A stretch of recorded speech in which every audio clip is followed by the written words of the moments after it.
Normally, a written juror questionnaire is just that. It's actually filled out by the jurors in the courthouse before they begin the voir dire process. What's tremendously unusual about this case is the judge is simply going to ask the questions in open court of each one of these jurors. So, number one, it's going to take a very long time to go through however many jurors may be left after 500 folks say, you know, I can't serve, kidding. I have a hardship. Yeah.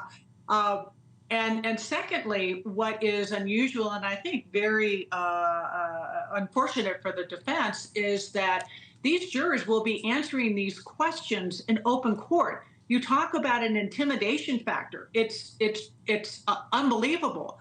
And again, I think that that is a disservice to the defense that the judge is doing it this way, because the juror questionnaire is actually designed so that people can respond in private as they're filling it out. It's not to be something that's disseminated to the entire world, which unfortunately will happen here.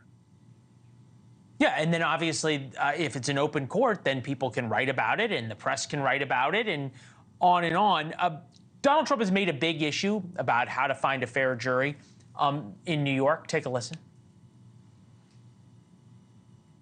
Another judge rejected Trump's request to prevent the case from going to trial while Trump tries to move the case out of New York. That was just 2 hours after his attorneys argued that Manhattanites could never make up a fair jury for Trump. In 2020, New York City voted by 76% to 23% for Joe Biden. So obviously getting a fair jury panel is impossible. Can a judge assemble a fair jury in Manhattan to hear this case? People who will listen to the evidence and follow the instructions of the court.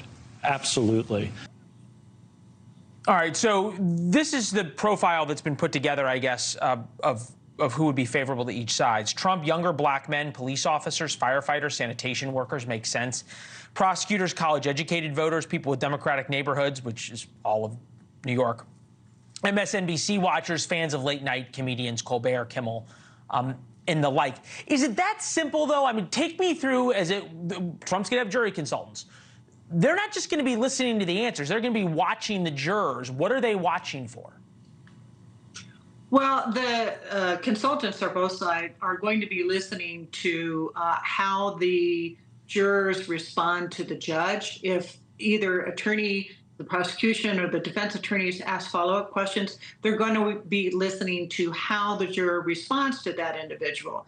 You're also going to be looking at body language. You're going to be looking at, is this a juror who is facing whomever is questioning them directly, or are they turning away or looking down as if they're not interested? So that's a small fraction of what's going to happen in this case. And I think it's also, Leland, very important for your audience to know that the other part of this is now in any high-profile case, social media searches are done on each and every juror. And so what essentially the consultants are going to be doing kind of on both sides is almost like these jurors are being given a polygraph test. The polygraph being that they're answering the questions to the juror questionnaire out loud, and they will then evaluate on social media, have they said something different? Have they posted something different to what they actually say in court? And the unfortunate part of what's happened is that the judge released this juror questionnaire this past Wednesday before the actual panel comes in. That gives everybody who's a potential juror, and it's not too difficult to figure out, hey, I've been summoned for jury duty in criminal court starting on Monday, that you're going to be there for President Trump's case. So these people, these prospective jurors, have that opportunity to look at the questionnaire online and to decide how they want to answer it. Are they going to answer truthfully, or are they not? Do they want to convict President Trump, or do they want to acquit him? So really, both sides are going to be evaluating that information as well as what they hear in the courtroom. It's a very, very unusual scenario for a jury selection. Thanks for watching. Go to joinnn.com to find NewsNation on your television provider. And don't forget to click the red subscribe button below to get more of NewsNation's fact-driven, unbiased coverage.